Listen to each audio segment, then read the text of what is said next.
Lyhyesti vaan tuo sun mediaosaaminen. Sähän on ollut Radio Finlandiassa mukana 2019-2022. Sitten sä oot ollut tuottajana TV4, sitten joku Vapaalla TV. Olet esiintynyt 10-tonnissa, Spedes-peleissä, Rikkaat ja rahattomat. Ja sitten oli tää sun oma TV-ohjelma Kostalla jotain. Ja mä muistan siitä kadehdin sitä, että sulla oli sellainen Can-Am, moottoripyörä, 3-pyöräinen moottoripyörä, huippunopea. Niin sillä sä menit tuolla sitten ja näytit meille maisemia. Mikä nyt on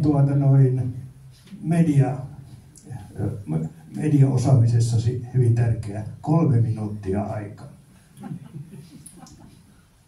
Nyt mä en ymmärtänyt kysymystä. Tämä on täällä tärkeällä.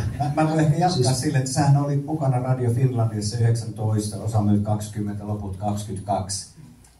Mitä tapahtui, miksi ja sitten täällä on myöskin Puke-radio, mutta Puke FM, siihen sä et enää lähtenyt mukaan. Mutta ehkä tämä kiinnostaa meitä, kun me ollaan kuuntelijoita.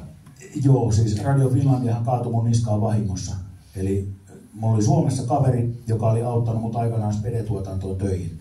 Ja mä koin, että mä olen hänelle jollain tavalla velkaa jotain. Ja sitten kun mä muutin tänne, niin hän moneen kertaan totesi, että voi kun hänenkin tekisi mieli muuttaa tänne, mutta millä hän elää täällä. Ja sitten Radio Finlandian tilanne oli se, että se oli myynnissä. Mä ehdotin hänelle, että osta radiokanava, ala tehdä sitä. Mä olin sen verran tutkinut sitä, että sillä 1 ihminen tai 2 ihmistä pystyy elämään. No asia meni eteenpäin sitten ja Heli Toulun kanssa siitä tehtiin sopimus. Ja minä sanoin tälle kaverille, että mä voin tulla puoliksi siihen. Mutta mä en ota koskaan mitään palkkaa, mä en halua siitä mitään. Mä autan häntä siinä ilmaiseksi, koska mulla on vaan aikaa täällä, ei mitään muuta. Ja 2-3 kuukautta, kun kanava oli ollut siinä, tai olisi 2 kuukautta, mä olin tehnyt kaiken itse yksin sen uuden kanavan kanssa, niin tämä kaveri ilmoittaa, että ei hän tulekaan. Mulla on radiokanava kädessä ja mä oon siinä yksin. Luojan kiitos Raija Kurkola, joka silloin teki Finradioa. Mä hänen kanssa juttelin asiasta, me tunnettiin 4-kanavalta ennestään.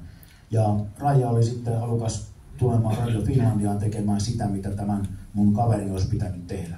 Ja ilman Raijaa niin se olisi loppunut se touhu ihan varmasti, koska en mä olisi pystynyt yksin millään koko kanavaa pyörittämään kaikki ne asioineen. Ja lopulta sitten kanava jäikin Raijalle joku aika sitten ja Raija on Puke FM:llä tekemässä. Pitkään painettiin, pitkään yritettiin, mutta hyvin vaikeaa on, koska tämä mainosraha, niin se on tosi tiukassa. Toivottavasti Puke FM, nyt kun se on lehden kanssa kimpassa, niin se yhtälö toimisi taloudellisesti myös järkevästi. Mulla on tämmöisiä lyhkäisiä kysymyksiä ja lyhkäisiä vastauksia varten. Vastaan. Mä en tiedä asiasta yhtään mitään, mutta nyt mä tiedän, mutta kerro sä muillekin, että mikä on tai oli Traverson. Traverson on Floridassa valmistettu custom-moottoripyörä, joita on siis yksi ainoa kappale Euroopassa. Ja se oli mun naapurissa myynnissä, mutta mä en tiennyt, että se on mun naapurissa myynnissä, vaan mä löysin netistä sen. Sitten kun tämmöinen sattuma käy, että mä kysyn myyjältä, että missä päin Espanjaa tää on, että laita mulle postinumero. Ja sitten se vastaa siihen mun postinumerolla. Mä toistan uudet, ei, kun sinun posti, missä sinä asut. Ja edelleen tulee sama postinumero. Sitten mä kysyin, että mikä tää homma on, niin sitten se laittoi osoitteen, että ei voi olla totta. Menin keittiöstä katsomaan, niin mä näen sen talon siinä. Niin sitten mä olin ihan varma, että okei, tää on joku merkki jostain, ja mä ostin sen pois. Hyvin harvinainen laite. Hienoa. Millä sä täytät kalenterissa? Mitä sä teet ja harrastat? Tuossa mä kateellisena katsoin puntteja, sä oot ainakin nostanut jossain vaiheessa. No siitä on näkyvissä kyllä enää, ei yhtään mitään, että pullaa on syöty sen verran.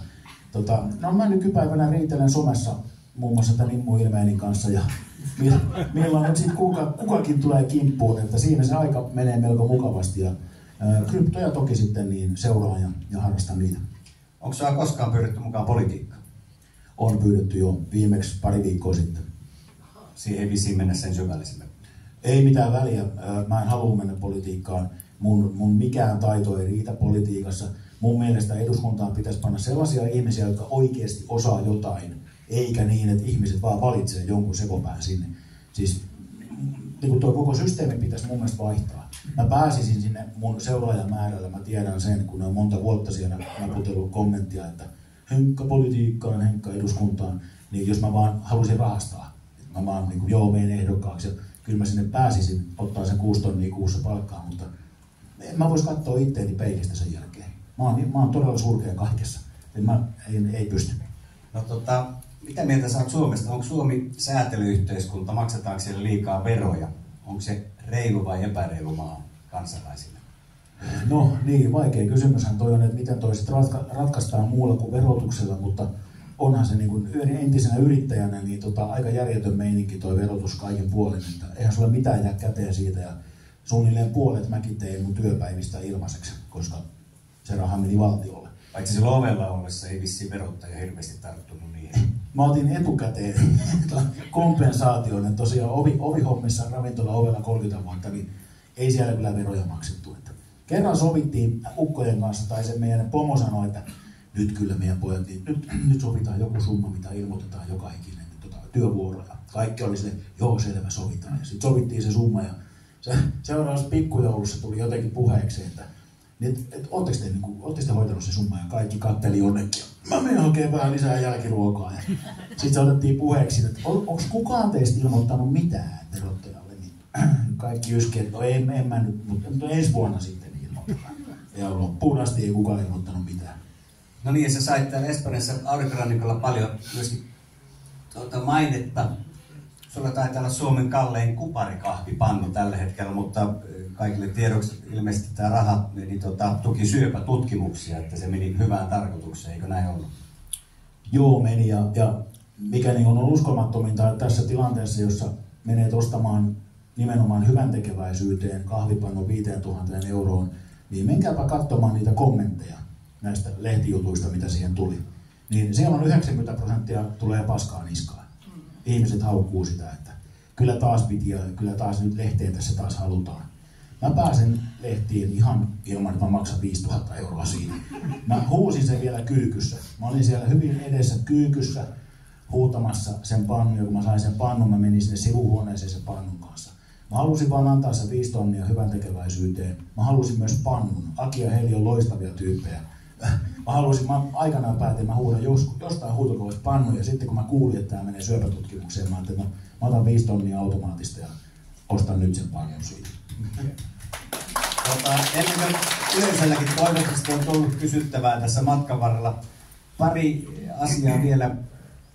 Puhuttiin tässä keisistä Espanjassa, kuinka sä autoit tätä perhettä heidän ongelmien suhteen. Sitten mä oon kiinnittänyt huomiota, että Suomessa on tämmöinen asia, joka on ilmeisesti mennyt sulle aika paljon ihon alle. En tiedä, sanooko yleisölle mitään tämmöinen kuin Case Arcandia levillä. Jos siitä muutamalla minuutilla kerrot, koska se kuulostaa aika huimalta tarinalta.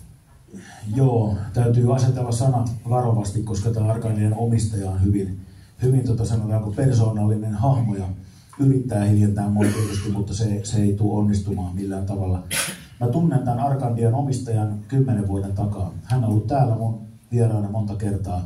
Ja mä yhdistin tuossa vajaa vuosi sitten mun hyvän ystäväni, joka on mun asianhoitaja ollut täällä, ja sitten tämän Arcandian omistajan keskenään. Ja molemmille sanoin, että mä tunnen teidät molemmat. Tää on hyvä kombo. Mä tiedän, että teistä tulee niinku hyvä tiimi. Ja se oli järkyttävää, mitä mä aloin kuulla sitten 1-2 kuukautta sen työpestin alkamisen jälkeen. Mä en ensin uskonut sitä. Mä epäilin jopa tätä mun asianhoitajaa, että nyt tässä täytyy olla jotain. Mä oon 10 vuotta tuntenut tuon ihmisen ja aloin kaivaa sitä asiaa vähän syvemmältä ja tein yhden videon nettiin ja kysyin neutraalisti, että onko ihmisillä kokemusta Arcandian elämyspuistosta levillä. Ja se postimäärä, mitä mä sain, se oli järkyttävää. Mä olin oikeasti järkyttynyt, koska mä tunnen sen ihmisen. Se on ollut mun kodissa monta kertaa. Ja ne postit, mitä nämä ihmiset laittoi, miten tää on uhkaillut heitä, manipuloinut, haukkunut, lytännyt työntekijöitä, käyttänyt harjoittelijoita korvaamassa työntekijöitä, täysin laitonta toimintaa, laittomia työsopimuksia, laittomia irtisanomisia, laskut maksamatta, palkat maksamatta, lomarahat maksamatta, kaikkea tämmöistä. Niin se on kauhean paikka, kun oma tavallaan niin kuin hyvä kaveri, mun mielestä se oli hyvä kaveri silloin, niin tekee tollaista asiaa. Ja sitten kun mun oma läheinen joutuu hänen uhriksi, niin mä en voinut mitään muuta kuin mä totesin, että mä teen tästä lopun. Hypätään pikaisesti vielä Suomeen. Sä itse aika lailla Hartiapankilla korjasit suhteellisen iso omakotitalo, joka sitten oli paljon telkkariohjelmissakin mukana. Ja ilmeisesti rahakkaat ihmiset sitä vuokrasi. Ja kyllähän meitä aina kiinnostaa tietysti rahaa. Eli kysellään siitä, mutta ei epäkohteliaasti. Ilmeisesti se oli aika iso kämppä ja se vuokraaminen oli aika tuottoisaa hommaa sulle. Joo, mä oon tottunut epäkohteliaisuuksia, että aina mennä vaan ihan miten haluat, ei tarvitse muotoilla mitenkään. Se oli kyllä sanotaanko yksittäisenä kohteena mun suurin bisnes, mitä on ollut niin kuin yhtenä. Et mä ostin sen 520 000 ja myin sen 2,9 miljoonaa tai 2 920 000 ja 7 vuotta mä otin siitä vuokratuottoa, tätä juhlavuokrausta.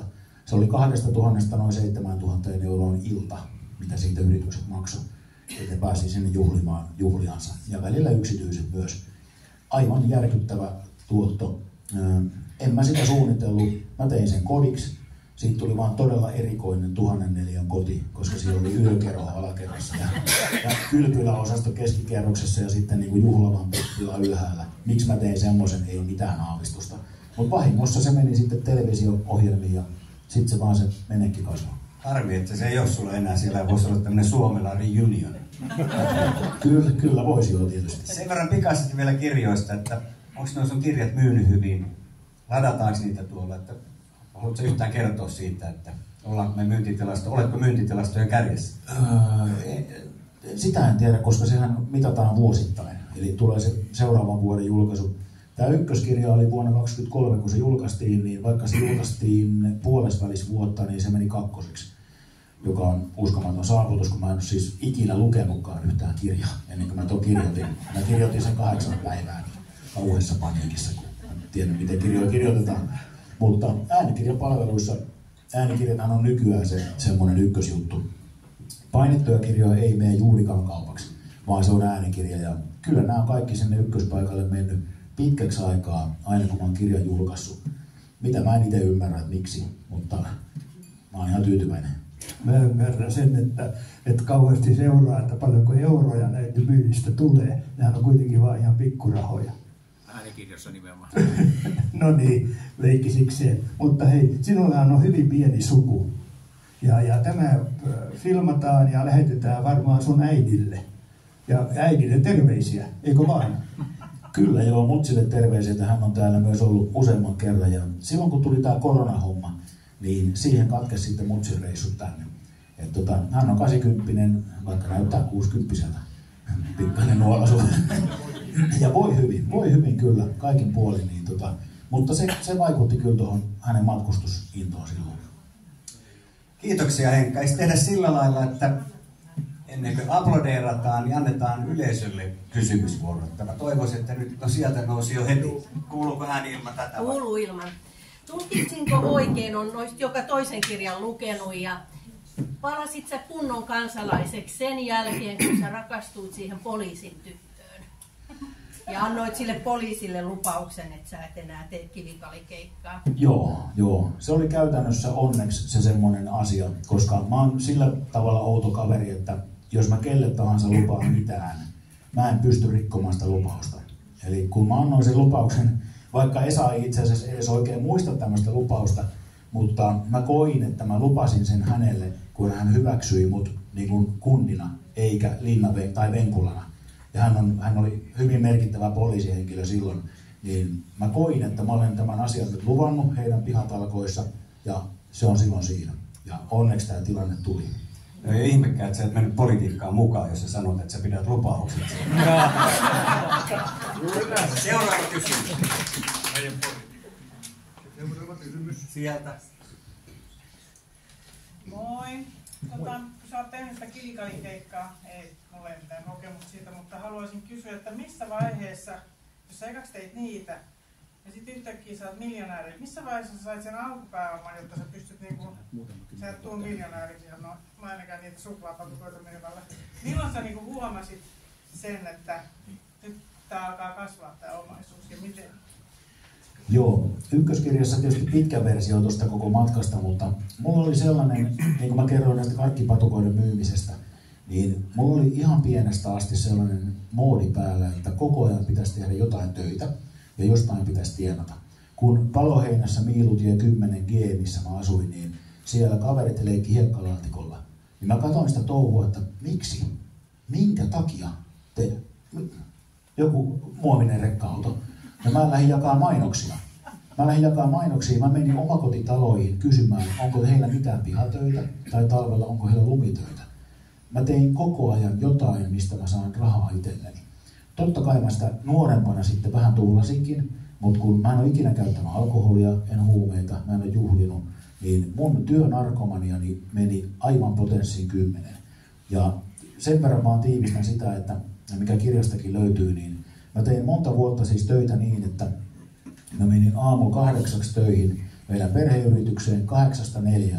Ajoin kumihansikkaita kuorma-autolle ja hoidin varastoa. Sen jälkeen 4 menin kuntosalille, jos kerkesin. Siitä menin Spede-tuotantoon editoimaan ohjelmia tai nauhoituksiin. Ja sieltä Spede-tuotannosta suoraan ravintolan ovelle hommiin. Ravintolan ovelta aamu 2 tai 4, riippuu missä olin töissä, pääsin kotiin. Menin kotiin, nukuin 2-3 tuntia, lähdin taas aamu 8 töihin. Tätä rumpaa toistamalla jatkuvasti. Se oli aivan mielipuolista hommaa ja mullahan kävi tietenkin järkyttävä tuuri siinä, että perheyrityksestähän mä en saanut mitään. Mun isänihan siis, hän pikkasen vedätti mua tässä asiassa, mutta... Eikö sä saanutkaan sitä 70 miljoonaa, kun kaikki puhuu? Timmo puhuu siitä. Joo, en saanut 70 miljoonaa. Palkka oli todella huono, koska faija sitä hoki aina, että sullehan tässä tehdään yritystä, että ei kato, palkkaa ei kannata nostaa, että kun sulle tehdään firmaa tässä. No, loppu löytyy kirjasta sen kanssa. Vähän on katkera ehkä. Mutta sitten ovelta, kun sain noin 550 €, se oli markka-aikaa, 3000 markkaa vähän päälle, puhtaana käteen. Sitten elanto maksoi meille vielä tuntipalkan ja viikonloppulisät ja yölisät. Ja se niin kuin rahan tulon määrä oli aivan älytöntä siihen nähden, että mulla ei ollut mitään aikaa käyttää sitä mihinkään. Mä en matkustellut, mä en harrastanut mitään. Me asuttiin Daamin kanssa kaksiossa Länsimäessä. Vuokra oli minimaalinen ja Daami maksoi siitä vielä puolet. Mä vaan toin rahanippuja siinä eteisen pöydälle, Miisa muistaa varmasti, ja lähdin taas seuraavaan duuniin. Lyhyesti vielä jatkan. Dekkarikeikat, yksityisetsivä hommat alkoi sellaisella tilanteella, että ravintolakappelissa tuli tämmöinen liikemies. Se oli käynyt siinä monta kertaa, mutta siisti, tukevahko liikemies, joka oli huolissaan hänen vaimonsa tekemisistä. Hän epäili vaimon pettämisestä. Ja mä olin siinä olkapäänä sitten, kun oli hiljaisempaa iltaa, ja hän palkkasi mut seuraamaan hänen vaimoaan. Vaikka mä kerroin hänelle, että ei mulla, Herran Jumala, mulla on vahtimestarin lätkä tässä, mä osaan laittaa sun takin naulaan, en mitään muuta. En mä oon mikään yksityisetsivä. Mutta koska hän oli avannut mulle jo koko elämänsä siinä useiden iltojen aikana ja surru sitä tilannetta, niin se sanoi, että ei se haittaa, että kyllähän sä nyt varmaan osaat seurata ihmistä. Mä ajattelin, no joo, kyllä mä varmaan osaan seurata ihmistä. Sitten kun hän ilmoitti, että hän maksaa 30 000 markkaa siitä keikasta, sitten mä otan sen 30 000 markkaa. Ovelta sai sen 3 tonnia per ilta, mutta 30 000 markkaa, niin mä olin aika nopeasti silleen, että no itse asiassa kyllä mä voin lähteä sun vaimoon seuraamaan. Ja hän oli tämmöisessä herrakerhossa, en lähde nimeämään tarkemmin. Ja mä olin sen keikan hoitanut, niin sen jälkeen sieltä kerhosta rupesi tulemaan kerho. Tämmöinen, missä nyt käy liikemiehet, niin sieltä rupesi tulemaan sitä keikkaa enemmänkin. Ja ei mun tarvinnut kertoa hintaa heille, kun he oli tämän yhden miehen kautta saanut tänne, kysynyt häneltä paljon tämä maksu. Se oli sanonut 30 tonnia.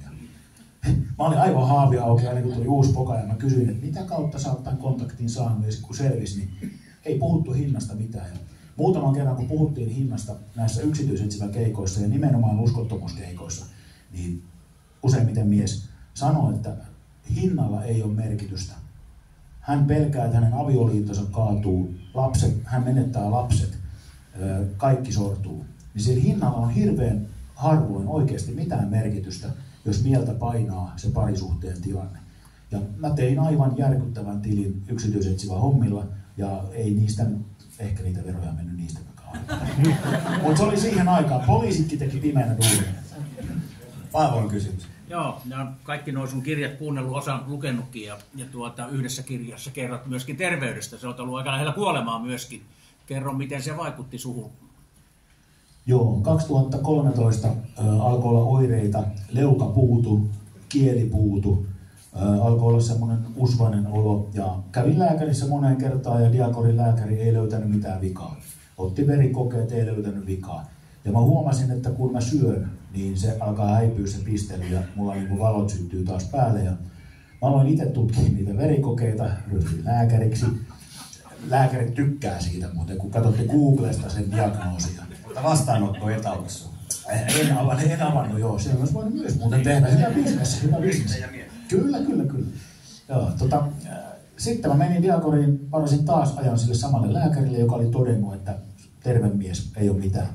Ja menin sinne ja löin paperit tiskiin ja Googlesta tulostetut asiat, että tämmöinen insulinooma haimassa, niin tämä voisi aiheuttaa nimenomaan nämä oireet. Ja tämä nostaa insuliinitason, mikä mulla on korkealla, ja laskee verensokerin, mikä mulla on matalalla. Kun mulla oli siis alle 2 verensokeri, ja silloin pitäisi olla tajuton. Mutta mä olin jotenkin vaan jo tottunut siihen matalaan sokeriin.